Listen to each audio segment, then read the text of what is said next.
What was it like to work in and eventually run a 4-generation family-owned business? Well, today we find out by speaking to Chris Ford of Ford Engineering. Chris is a man I've wanted on this podcast since day one. Timing is everything, and the timing for this is perfect. Having started at 20 years old working for his father, who sadly passed away in 2018, fast forward to 2024, and Chris is about to exit the business after acquisition and sale of a tremendous business. And I could not wait to talk about all the highs and lows, the journey, everything in between. And it was a fascinating episode where we talked about the challenges, the wins, what it means to lead a business which is value-led, social value, cultural high values, and the importance of that.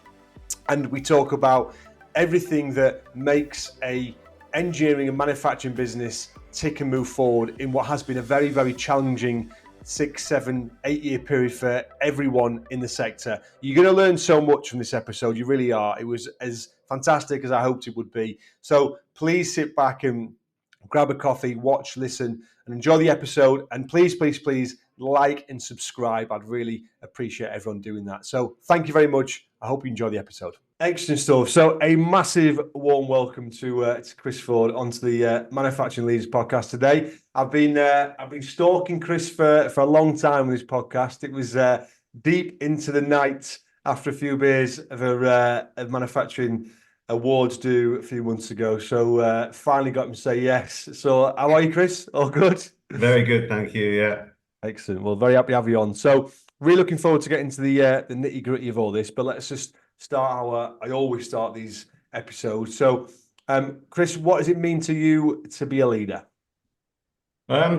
Interesting question. I think there's a lot of different types of leader. Inspirational leaders, compassionate, sometimes dominant leaders. But I think the key really is the fact that taking ultimate responsibility and responsible for sort of decision making within the organization. And that doesn't mean making all the decisions, because that's very limiting and it's not good for the team, not good for growth, but it's taking responsibility for probably, first of all, sort of listening, understanding the situation, the people, the emotions, the environment, options, and then providing the direction and the guidance to not only yourself, but the rest of the team to kind of make better decisions. I think that's ultimately what leadership is to me. And, for me, someone that sort of maybe blames their team if a decision's wrong isn't a leader, or someone that, like I said earlier, tries to make all the decisions for everyone isn't really a good leader. It's about creating that environment and making things better, really improving. Yeah, I love that. And obviously we'll get into it and the journey of it, but that responsibility piece, do you feel, have you always felt that sort of, has that ever brought pressure to you, would you say, to be the person ultimately needs to make that decision or give someone that autonomy to do so? Yeah, it does come with pressure. It does, without a doubt. And I think for me, kind of realizing that early doors that it comes with that, but that's just part of it. It's just it's a bit of weight that goes on your shoulders. But I played rugby, I got broad shoulders. It's just you just got to take it on and deal with it, and help people along the way. And that's where, if you do that, you get the support and you get to, share the load, really. So it's the team and the people that work with you to share it. Excellent. And the day we record this podcast is the day that essentially, you start in your exit from the business. You've got someone new, which is really, really exciting. I know it's obviously been something planned stages for a little while. I'm really fascinated to go right to the start first, because, this is a family business, a 4-generation family business in Ford. Let me go right back to where it first started, when I guess, before you started working for them. Was it always the plan that you would join your family business? How did that sort of happen? Personally, no, it wasn't really the plan. I was never guided or pushed into it at all. I've got an older brother. He never considered it. He didn't go into the business. He went down a different track. I came out of university with a degree in economics, and I thought, right, okay, what next? Looking at, and I think I read an article saying that this 80% of the FTSE 100 CEOs were from a finance background. So I thought, okay, well, I'll go down that route. I'm quite ambitious, why not? Um, and so I thought I'll do an accountancy qualification. So I looked, I applied. Auditing probably didn't really suit me. So I thought I'll do accountancy. I'll do finance at the family business. I'll do it at my dad's place. So I joined and did that. And again, there was no pressure for me to stay or do anything else. Um, and the further I got up the organization and the further I got involved in things that weren't finance, I mean, I did it, I qualified, I can do it. I was financial director, but the more I got involved in everything else, the operations, the supply chain, the quality, the people, the HR stuff, the more I actually enjoyed it and the more I thought this is for me. Yeah. Yeah. What was it like growing up in a with your dad who was owned the business? Because sometimes I reflect on that in terms of, I've got kids and they see me, I think part of it they see me working hard, and I think that's a good role model. Other parts they probably see me sometimes a little bit stressed and overworked to some extent. And I think, am I giving them the right message of you need to work hard to achieve your life or to get that balance? Did you see that firsthand in terms of that side to it? Yeah, absolutely. Obviously, growing up, um, the long hours that he worked and the fact, everything that he put into it and then joining the business and seeing firsthand what he did in the business. Yeah, it is interesting and it does teach you some work ethic, definitely. Yeah. And you mentioned you were ambitious. Was that something that was that given to you, if you like, in terms of bred into you from your parents, or was you just seeing that and you thought that was something you were born with, you would you say? Yeah, it's probably a bit of a mix of both. I think I always wanted to do things. I always thought that I was capable enough to go places. Uh, But then, I think my brother as well, the same sort of thing. He's always had ambitions and he's always done well. And I think growing up, we weren't pushed really hard, but we were sort of educated in a way that, if you do well, if you work hard, if you get good exams, those sorts of things, and then it does come back, it does pay dividends. And that doesn't work for everyone because it's not always the case, but we were brought up in that way, yeah. and then sort of day one, the first few months in terms of working, I guess, with your dad or for your dad, how was that? Because that's a different dynamic, I guess, where it's almost something to prove, or what was the mindset there? Yeah, so when I first started, I worked in credit control. So, I worked four, four rungs in the hierarchy below him. So on a day-to-day basis, whilst I saw him every day, I didn't really have that much to do with him. Um, so yeah, kind of joining the business and being part of the family. People people treat you differently, just natural. You had sort of positive reactions and sometimes negative, where people would maybe be a little bit aggrieved because you're part of the family and you're only there because you're part of the family type thing, or people would say, okay, he might be running at one place, so I'm going to be nice to him type thing. So Yeah. you get that mix and you just have to deal with it. And I think that for me, the first few years, I was very quiet and I just listened a lot to try and learn and understand and who did what and politics within the business and things like that. I probably was given a bit of leeway at the start. I was young, I was only, I think, 20, 21 when I joined the business.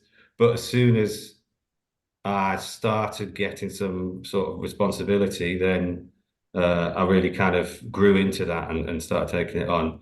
And then, yeah, closer I got to working with my dad over the years, then yeah, we had our issues because it's never plain sailing. You can differences of opinion and how you deal with that. But yeah, it was interesting. And what was it like transitioning to a managerial type role? Because that's a very different type of culture, isn't it? Where suddenly you are perhaps leading people and you got your own teams. How old were you when you started to be in more responsibility-esque type role, would you say? I was, I think, team leader in finance probably when I was about 24, and Right. then finance and IT manager, maybe, yeah, a couple of years after that. Yeah, so a small team and a team that I'd worked with. So that transition was, was pretty straightforward. I was going through accountancy qualification at the time, so it made sense. I think when I got other departments and other people, that's when it became a bit more difficult. But I just like to listen and try and understand and offer my opinion if it's required and some direction and just help people when they've if they have problems, if they ask anything. Yeah. Um, And you mentioned this in a couple of times, which is I think is a something not all leaders do because they want to give advice, they want to show people. But do you see that as a really important tool in your armory, would you say, that the listening piece? Definitely, definitely, because you don't if you don't listen, you don't learn, and we never stop learning. But if you got to the point where you think you know everything, then just hang your hat up because you're not going to progress. And also, people are going to see you differently if you think you know everything because you don't. You need to engage with people, and you need to find and hire people and develop people to be better than you because you can't do everything. So Yeah. yeah, that's something I've always learned, and I've always kind of took on and thought that you need to is to be a good leader. That's part of it for me. And when did the pain drop for you that you wanted to do more than the finance piece and you got involved in the operational? Was it more dealing with people and what was the motivation there that sort of led you to a slightly different path, would you say, ultimately to get to the MD side to it? Yeah, it was getting involved and seeing different processes. I'm quite process driven, so I like to see how everything works. So that listening and understanding is kind of I enjoy doing that and understanding how we can improve. But yeah, people and how people are, how people work, and supporting and developing people as well along the way is that's what got me excited in different areas and how I could make probably a bigger impact on the whole business by using some of my knowledge and experience and sort of skills in different areas. Yeah, excellent. So I'm really interested in talking about the journey of the business because let's be honest, particularly over the last 6, 7, probably 8 years, there's been all sorts of barriers and challenges. Manufacturing, I wouldn't say has had it easy in comparable to most. What's it been like for you when you started being the role where you're making those decisions and you've been the person, trying to pull businesses and grow the business, would you say? Yeah, it's been a roller coaster probably in the last sort of 5, 6 years, I would say, for us as a business and personally being the sort of top guy to own, like I said, the responsibility of decision making during that time has been it's been a bit crazy.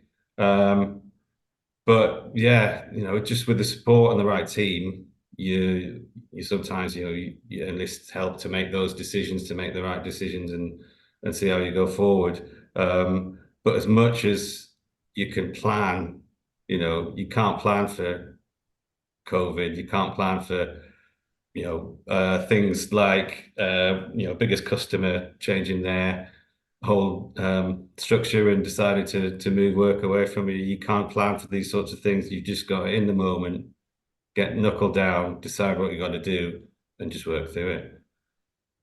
I think it'd be interesting to talk about all the positive, the wins, but I think it's also good to talk about the journey when things don't go so well. What would you say? Can you pinpoint a moment in the career where it got a bit gnarly and you had I guess you learned the most, would you say, during a period? Yeah, I think kind of like I said, it's been that time period over the last 6 years. So we lost my dad in 2018, which was a big loss to obviously the family and the business. He was the person that I talked to about decisions and who I bounced ideas off and things like that. So that was big for me personally. And then the following year, 2019, we had a significant customer of the Ford Components business The order books dropped overnight, and they were a significant percentage, so more than 60%. And then they ultimately made the decision to move the work into Europe, which meant that that business wasn't sustainable as it was. So we essentially had to close that business, which was really difficult, really hard on the people. Having to let people go at that time, and close the business down and try and do what we could to save elements of it. With the aerospace company, yeah, that was incredibly difficult to go through that. And then 3 months later, COVID hits. So it was just, yeah, a crazy time, difficult, but you get into the sort of the adrenaline of dealing with issues, and then something comes next, and something comes next, and yeah, there's been some really difficult periods, but it's the support that you get from your team, from your family, from your close friends that kind of that help you carry the load a bit and get you through. Yeah, and look, I'm really sorry to hear about your dad as well. And I mean, I lost my dad in 2019, and complete surprise. And he didn't work well. He was secretary for the business, so he was involved a little bit, but he was still, and he was, I think, like you said there, the person you go to discuss things. And it probably changed my sort of motivations a little bit, and the way I made decisions. It would have been tenfold for you because obviously he was so involved in the business. Was that how did you deal with things differently, would you say, after that event, not having him there? Um, yes, I think so. I think you seek that person or people to bounce ideas off elsewhere, and you get different responses.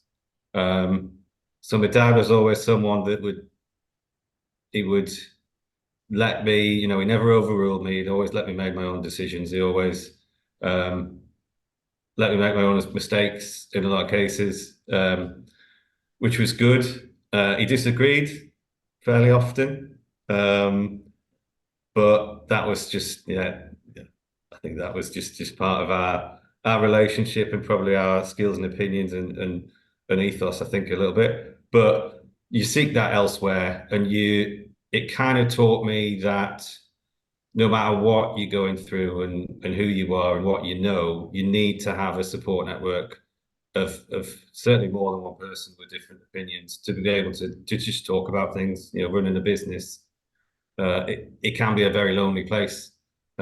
So try and find those people that are, in similar situations that you can just go and have a chat to, and sometimes just unloading, not necessarily getting advice, but talking things through.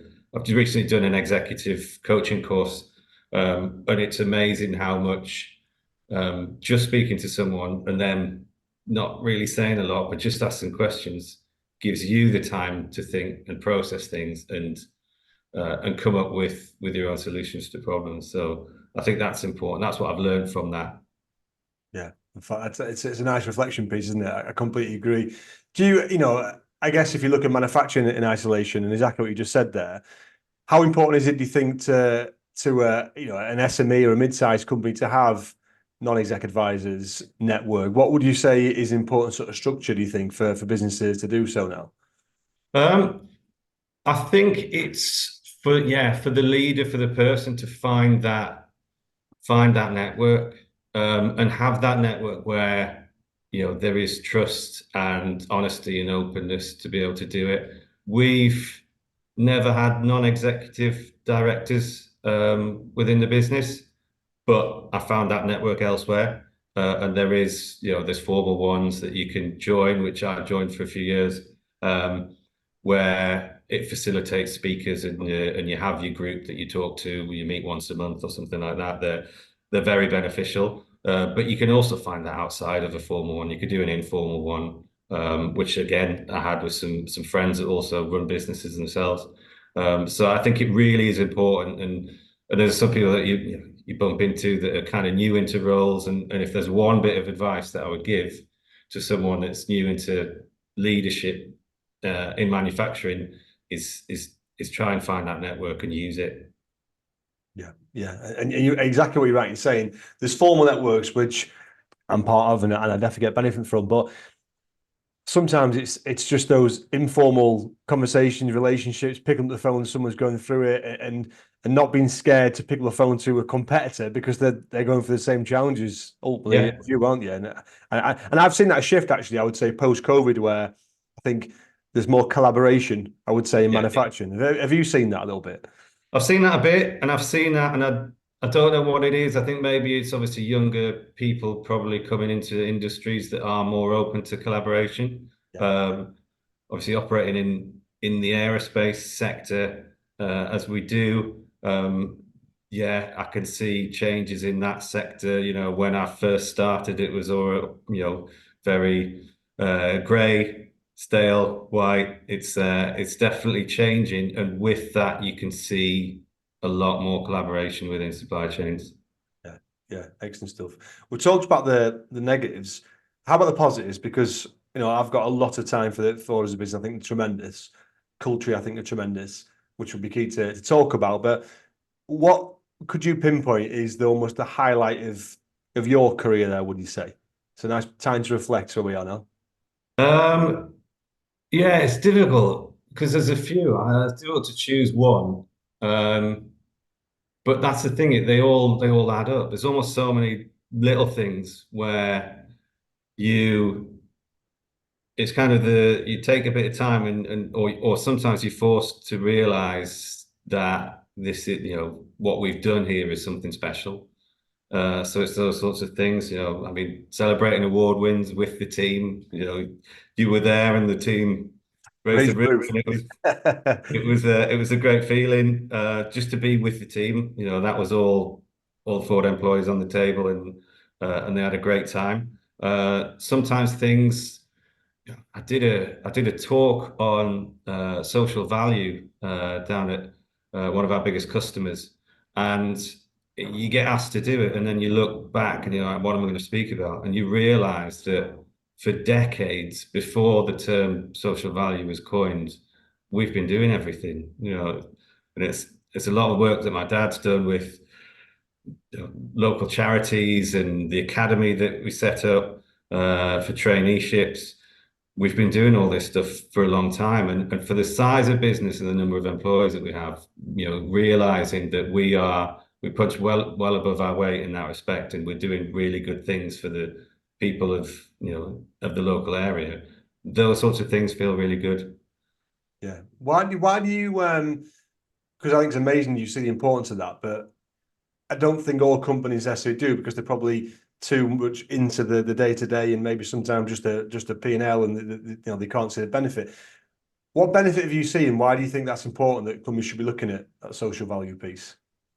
I think where it originally came from and probably still sits is a bit of a moral compass, and we are, yes, we are leaders in business, but communities are built on and around business. So we're leaders of communities essentially, and 84 employees and so many families to support. So it's that sort of thing where it comes from. In terms of benefits to the business, perhaps indirect benefits to the business, you get your name out there more, you're recognized as a good employer, which is increasingly more important for recruitment of young people these days. Um, and yeah, and part of the talk that I was doing is actually it's probably a direct impact as well now if government contracts are 10% awarded on social value. So you're doing that as well, but really direct as well. So for the academy, if we train more engineers, we're going to recruit better engineers. There's more engineers in the local market for other businesses. It all comes around, and it might take 10, 15 years, but having an input onto the skills in the local area is going to come back to pay.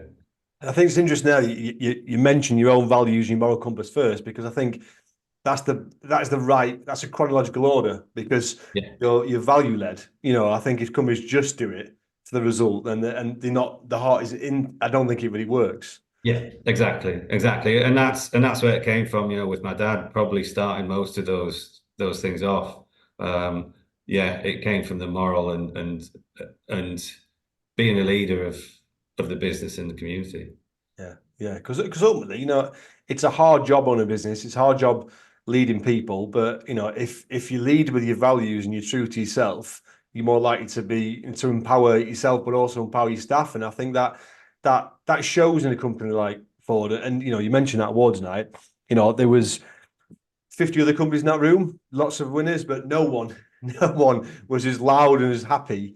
And it wasn't just lip service or everyone was absolutely elated to win that award, which Mhm. improved their pay packet or anything. Nothing like that. They're just obviously proud to be part of the team. So that doesn't happen by chance. That must be something that is been worked on for years and years. So has that culture been ingrained into the business for long? So this is four generations of the business, I guess, isn't it? So Yeah. how important is that? And how much that talked about? Yeah, it is. It's a very, very important part of who we are. The culture of the business. It's a long-standing family business, and family businesses are not necessarily better, but they are different. There's a sort of a paternal element to caring about the employees. Four generations of leadership, but there's been four generations of different families working here as well. That people like working here, and that's important to us.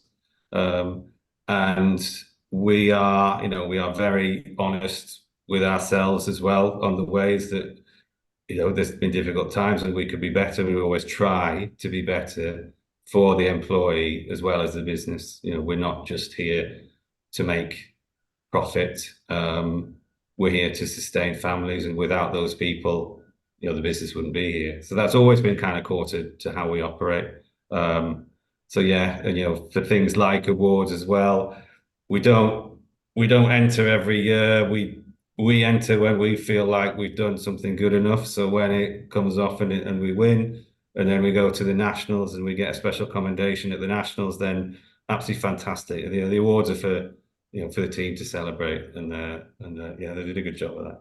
You can see the pride. I mean, even when you walk in the reception area, you can see it's like a mini museum, isn't it? In terms of you It can see is, yeah. the history of the business. And I just think, you know what, I do a lot of work with companies now on employee value proposition and retention, recruitment, all this type of stuff. But even like the environment and the reception desk and the first impressions of someone walking is so important.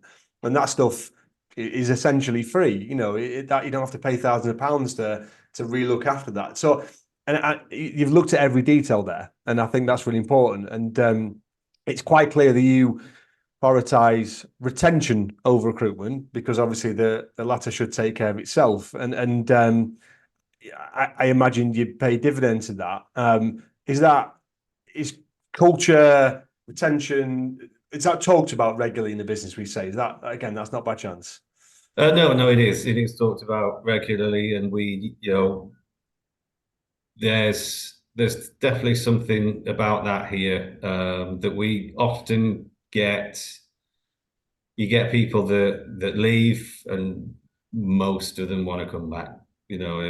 Joke about it, the Ford boomerang. You'll put a post up, and you'll get at least one applicant that's worked here before, which is it's encouraging. They don't always come back, but if they worked hard when they were here and left on good terms, then we'd always consider it.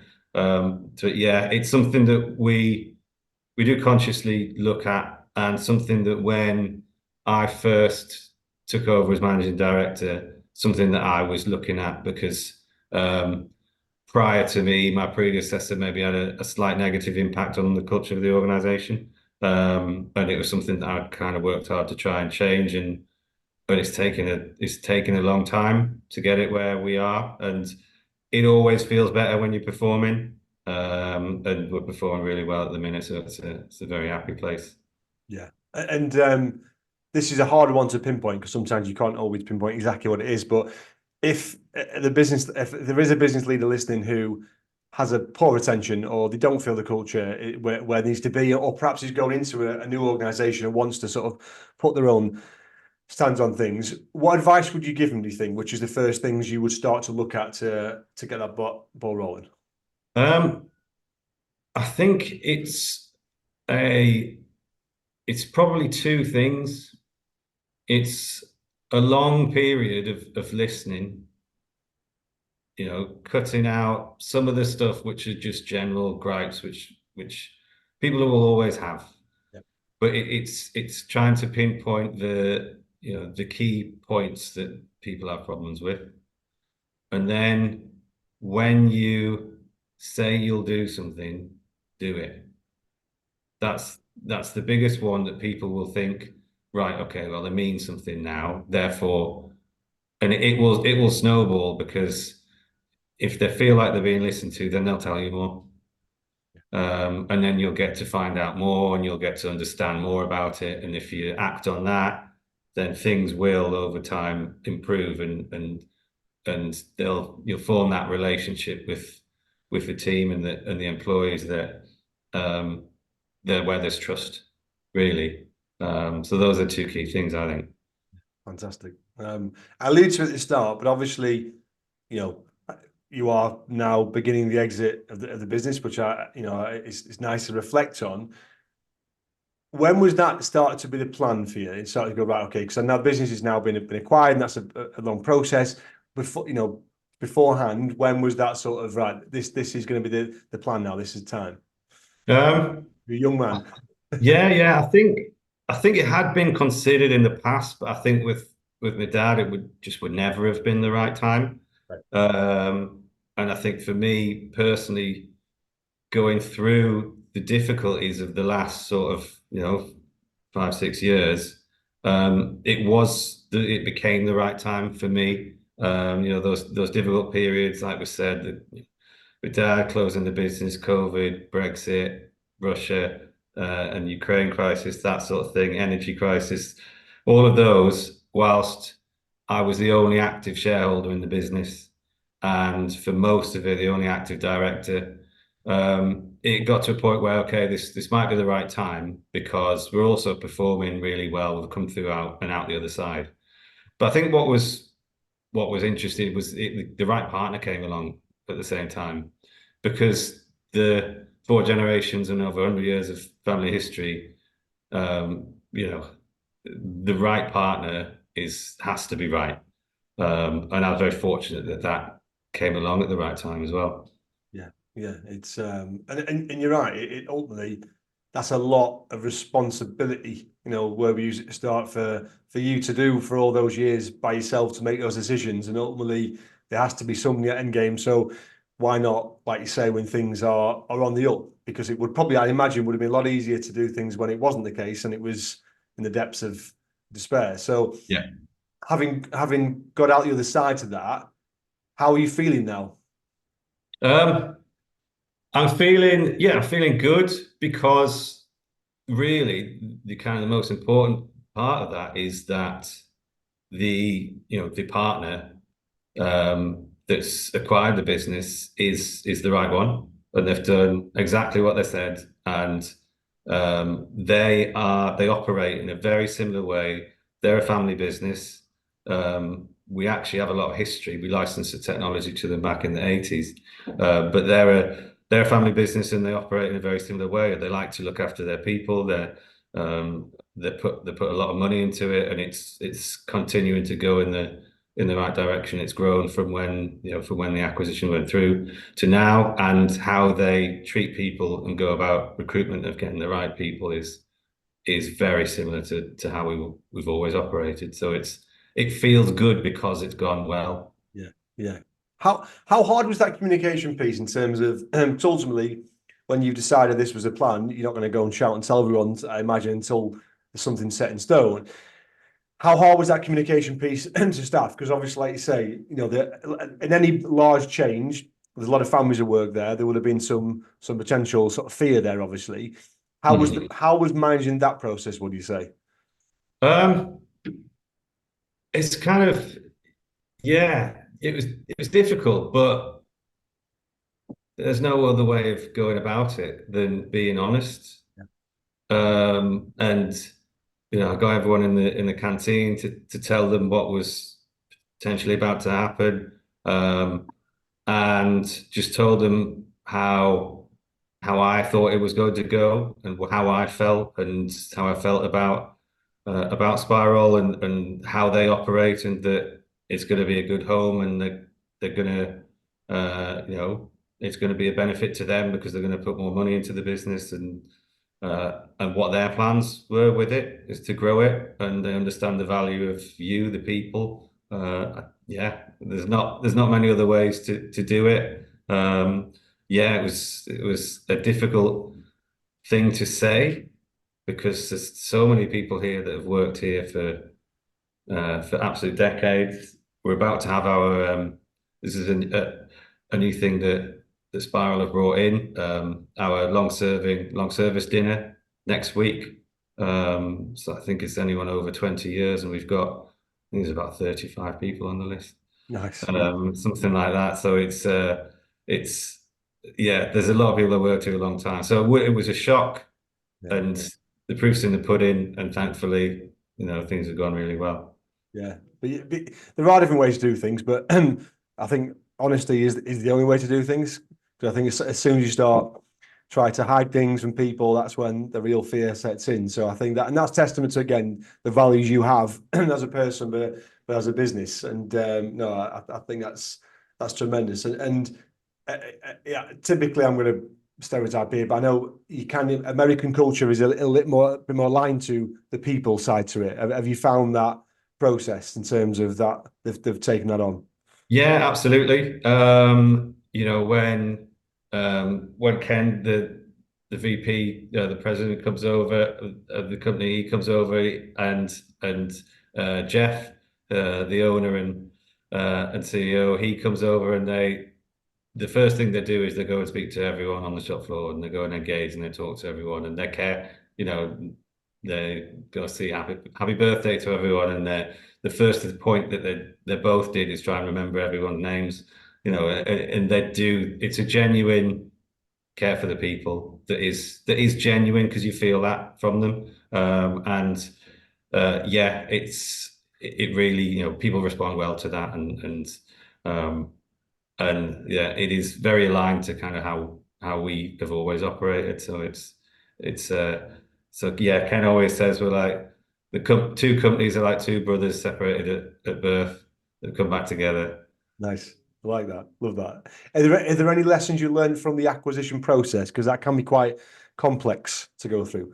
Um, Not to be honest, I was very fortunate in that the business across the table that we were dealing with was reasonable, willing to operate in a kind of an upfront and uh, an honourable manner. So when we started talking, fairly open share of information, the due diligence phase was pretty straightforward. We didn't use corporate finance on our side because I felt like dealing direct with them was positive. And whilst they could have negotiated a bit more on our behalf, I think dealing direct and how we did that, we're both very happy with. Obviously, lawyers, accountants, banks, you get them involved and things take longer. Yeah. But yeah, I think I was quite fortunate in the fact the process was fairly smooth. You probably haven't had enough time yet to really reflect. You probably only start doing that when you sort of properly walk out the doors. But you must be proud to have done what you've done and go through all the process and the years you've had and take on the business after your dad. Are you at the stage where you can start to reflect and think that? Yeah, I think so. It's it's been a wild ride, and yeah, I feel very fortunate to have been given the opportunities to do it, to do what I've done. But when you look back and think about everything that's happened, and the experience that I've got along the way, and yeah, you think, wow, no, most business leaders won't have done, you know, or half a business leader won't have done some of these things that I've had to take the business through. Yeah. Um, and some of the things are the most stressful things you can go through, and I've managed, and I've had good support network and support system to get through it. You do look back and go, yeah, that's quite something. And obviously the new MD started this week. You can now talk about it. How Yes.